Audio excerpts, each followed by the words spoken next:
나이가 들수록 우리는 눈에 보이는 주름이나 체력 저하만을 걱정하기 쉽습니다. 하지만 눈에 보이지 않는 곳에서 훨씬 중요한 변화가 일어나고 있습니다. 바로 우리 몸의 기둥이라 할 수 있는 뼈의 약화입니다. 뼈는 단순히 몸을 지탱하는 구조물이 아니라 혈액을 생성하고 칼슘을 저장하며 근육과 신경이 정상적으로 작동할 수 있도록 돕는 필수 기관입니다. 젊을 때는 뼈가 단단하고 회복력이 뛰어나서 큰 문제를 느끼지 못하지만 나이가 들면 조금의 충격에도 쉽게 골절이 일어날 수 있습니다. 실제로 60세 이상 인구에서 골다공증이 진단되는 비율은 점점 증가하고 있으며 골절은 단순한 사고가 아니라 삶의 독립성을 빼앗는 중대한 건강 위협으로 이어지곤 합니다. 저는 환자들을 보면서 뼈 건강을 등한시했던 분들이 작은 넘어짐에도 큰 고통을 겪는 모습을 자주 목격합니다. 예를 들어 가벼운 미끄러짐으로 인한 손목 골절이 장기적으로는 일상생활의 자율성을 빼앗고 더 나아가 자신감까지 무너뜨리는 경우를 보았습니다. 왜냐하면 뼈가 약해진 상태에서는 한 번의 골절이 또 다른 골절로 이어지기 쉽기 때문입니다. 실제로 고관절 골절 후에는 회복률이 현저히 떨어지고 심리적 우울감까지 동반되는 경우가 많습니다. 이처럼 뼈 건강은 단순히 뼈만의 문제가 아니라 전반적인 삶의 질을 좌우합니다. 뼈가 튼튼해야 근육이 제 역할을 하고 균형을 유지할 수 있으며 뇌와 신경이 원하는 대로 몸을 움직일 수 있습니다. 반대로 뼈가 약해지면 운동량이 줄고 체중이 늘며 대사 기능까지 악화되어 전신 건강이 무너집니다. 많은 연구에서도 뼈의 강도와 노인의 수명, 그리고 독립적인 생활 유지 능력 사이에 뚜렷한 상관관계가 있음이 밝혀졌습니다. 따라서 우리는 뼈를 단순히 골격으로만 보지 말고 평생 건강을 지탱하는 숨은 엔진으로 바라봐야 합니다. 특히 60세 이후에는 뼈 건강이 곧 삶의 활력과 직결되므로 지금 이 순간부터라도 관심을 기울이는 것이 필요합니다. 저는 이 이야기를 통해 여러분이 뼈 건강을 새롭게 인식하고 일상 속 작은 습관의 변화를 통해 노년에도 당당하고 활기찬 삶을 살아가시기를 바랍니다. 사람의 몸은 나이가 들면서 서서히 변하지만 60세를 기점으로 그 변화는 눈에 띄게 빨라집니다. 특히 뼈와 관련된 변화는 어느 날 갑자기 다가오는 것이 아니라 오랜 시간 동안 축적된 결과가 한순간에 드러나는 것처럼 느껴집니다. 저는 종종 환자분들께 60세는 뼈 건강의 분수령이라고 설명하곤 합니다. 왜냐하면 이 시기를 전후로 골밀도가 급격히 감소하고 뼈가 회복하는 속도도 현저히 느려지기 때문입니다. 이러한 변화에는 여러 요인이 작용합니다. 첫째, 호르몬의 변화입니다. 특히 여성의 경우 폐경 이후 에스트로겐이 급격히 줄어들면서 뼈의 손실 속도가 빨라집니다. 남성 역시 나이가 들면 테스토스테론이 점진적으로 감소하면서 뼈의 강도가 떨어집니다.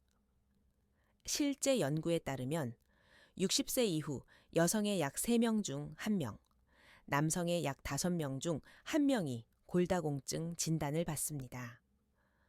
이 수치는 단순한 통계가 아니라 나이 들수록 우리 모두가 직면할 수 있는 현실입니다. 둘째, 근육과 대사의 변화입니다. 60세를 지나면 근육량이 줄어드는 사코페니아가 동반되며 이는 뼈를 지탱하는 힘을 약화시킵니다. 뼈와 근육은 항상 함께 움직이는 구조이기 때문에 근육이 줄면 자연스럽게 뼈도 더 많은 부담을 지게 됩니다. 또한 위장관의 흡수 능력도 떨어져 칼슘과 비타민 D의 체내 활용이 원활하지 못해집니다. 결국 뼈가 회복할 재료가 부족해지는 것이지요. 셋째, 생활 습관의 변화입니다. 많은 분들이 60세 이후에는 활동량이 줄고 바깥 활동을 꺼리며 햇볕을 쬐는 시간이 줄어듭니다. 이는 뼈 건강에 필수적인 비타민 D 합성을 방해합니다. 또 나이가 들수록 체중이 늘거나 반대로 식사량이 줄어 영양 불균형이 심해지는 경우도 많습니다. 결국 뼈는 점점 약해지고 작은 충격에도 쉽게 손상됩니다. 저는 진료실에서 예전에는 똑같이 넘어져도 괜찮았는데 이제는 뼈가 부러지네요 라는 말을 자주 듣습니다. 바로 이것이 60세 이후 몸에서 일어나는 대표적인 변화입니다. 우리가 이 시기를 특별히 주의해야 하는 이유는 뼈가 약해지는 속도를 늦추는 것이 가능하지만 한 번 무너진 뼈를 완전히 되돌리는 것은 어렵기 때문입니다. 그러므로 이 시점부터는 뼈 건강을 관리하는 습관이 선택이 아니라 필수가 됩니다. 60세 이후 뼈가 급속히 약해지는 데에는 여러 요인이 겹쳐 작용합니다. 저는 환자분들과 상담할 때 단순히 나이 탓으로만 돌리지 말고 생활 속에서 뼈를 갉아먹는 습관과 환경을 정확히 이해하는 것이 중요하다고 강조합니다.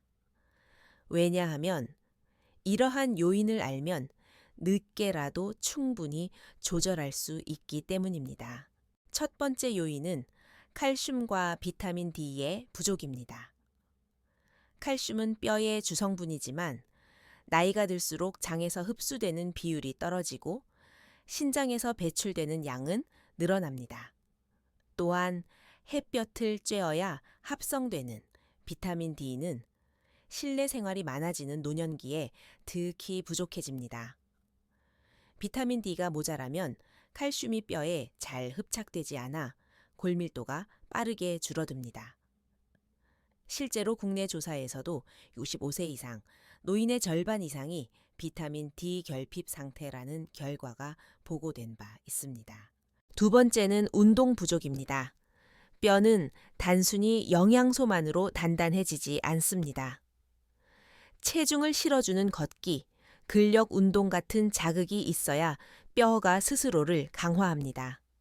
그런데 나이가 들수록 활동량은 줄고 앉아있는 시간이 늘어나면서 뼈는 점점 자극을 받지 못한 채 약해집니다.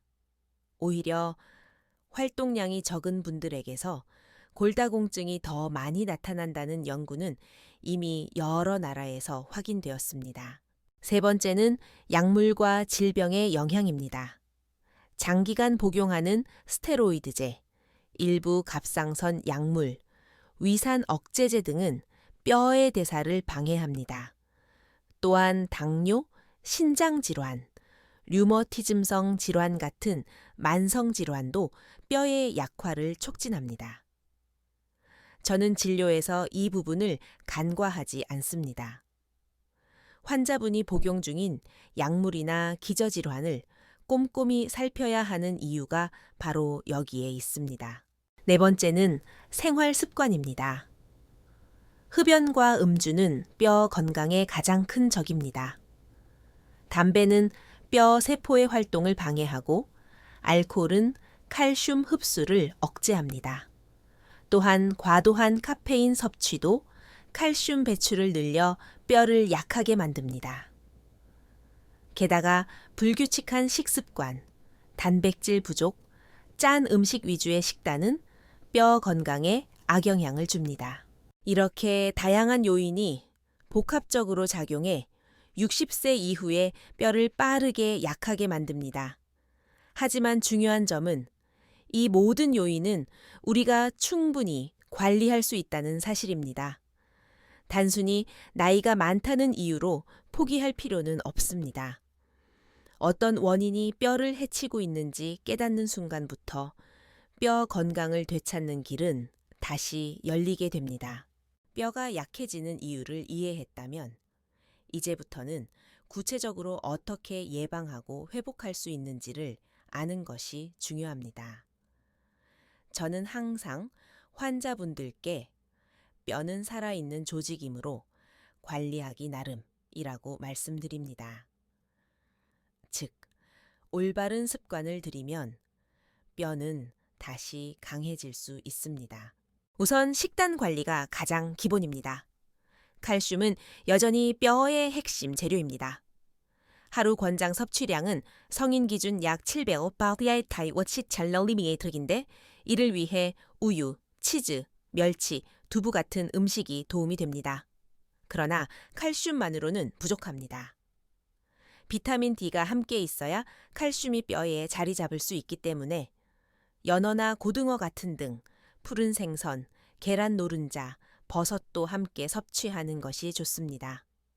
또한 마그네슘, 비타민 K 같은 미량 영양소도 뼈 대사에 필수적이므로 IP 채소나 견과류를 꾸준히 섭취하는 것이 중요합니다.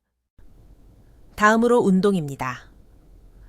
많은 분들이 관절이 아프다며 운동을 피하지만 오히려 가벼운 체중 부하 운동은 뼈를 강하게 만듭니다.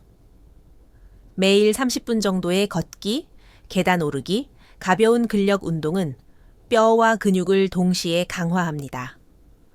특히 근육은 뼈를 보호하는 갑옷과 같아서 근육이 유지될수록 뼈에 가해지는 충격이 줄어듭니다.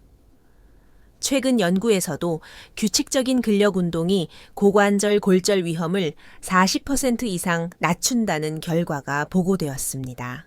햇빛을 통한 비타민 D, 합성도 빼놓을 수 없습니다.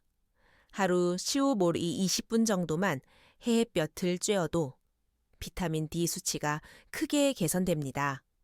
물론 피부 건강을 위해 자외선이 강한 전고 시간대를 피하고 아침이나 늦은 오후 시간을 활용하는 것이 좋습니다.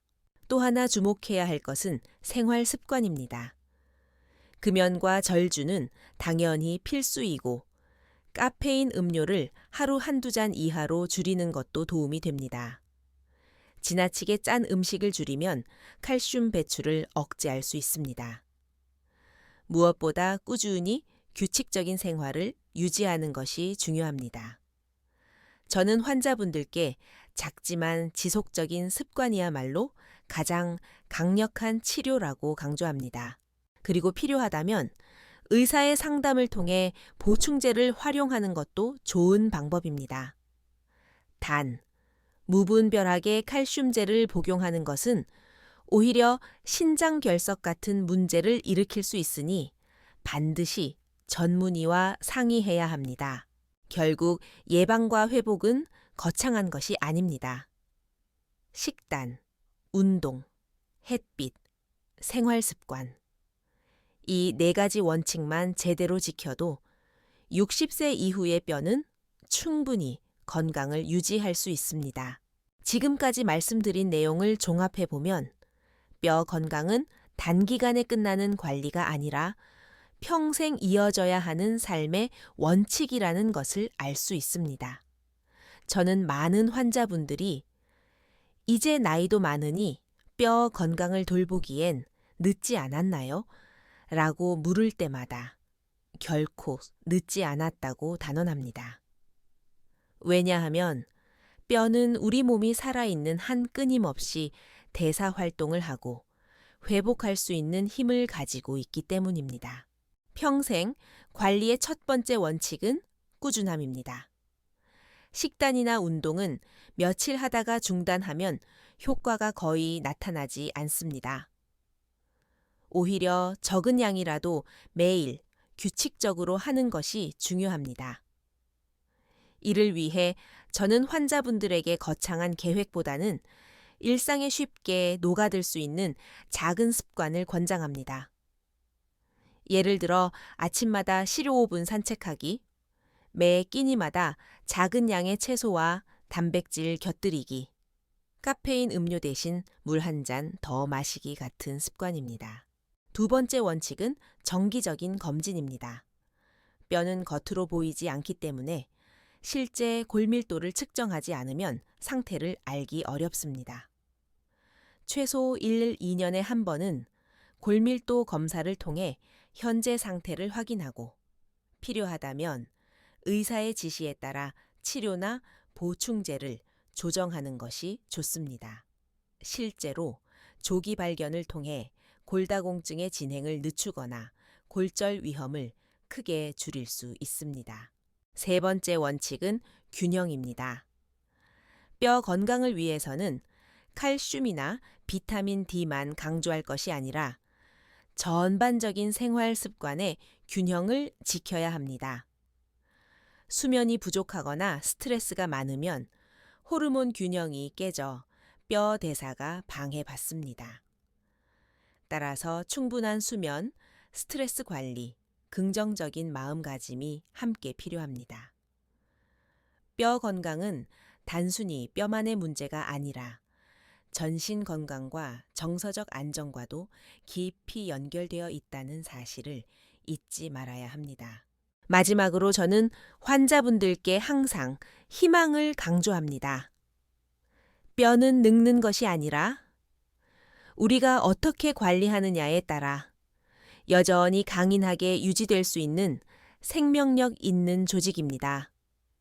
60세 이후라도 올바른 습관을 시작하면 삶의 활력과 독립성을 지킬 수 있습니다.